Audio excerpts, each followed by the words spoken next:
இந்த 3 விஷயங்களை மனதில் பதிய வைத்துக் கொள்ளுங்கள்.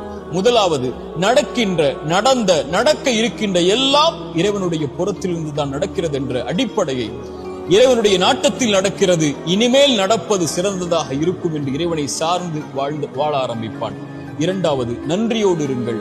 கடந்த காலத்தில் உங்களுக்கு கஷ்டத்தில் துணை இருந்தவர்களுக்கு, சிரமத்தில் துணை இருந்தவர்களுக்கு, உங்களை கைவிட்ட போது கை கொடுத்து உதவிய நல்லவர்களுக்கு நன்றியோடு இந்த உலக வாழ்வில், எஞ்சி இருக்கக்கூடிய வாழ்விலும் வாழ ஆரம்பியுங்கள்.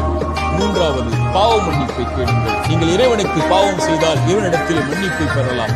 மனிதர்களுக்கு நீங்கள் பாவம் செய்திருந்தால் அவர்களை அணுகி பாவ மன்னிப்பை கேட்டு அந்த பாவத்திலிருந்து விடுபடுங்கள். அவர்கள் மன்னிக்கிறார்கள், அவர்கள் மன்னிக்கவில்லை, உங்களை வெறுத்து வாழ்கிறார்கள், அதற்கு பிறகு உங்களோடு அவர்கள் உறவை துண்டித்து விட்டார்கள், அதுவெல்லாம் உங்களுடைய கணக்கில் அல்ல, இறைவனிடத்தில் ஒப்படைத்து விடுங்கள்.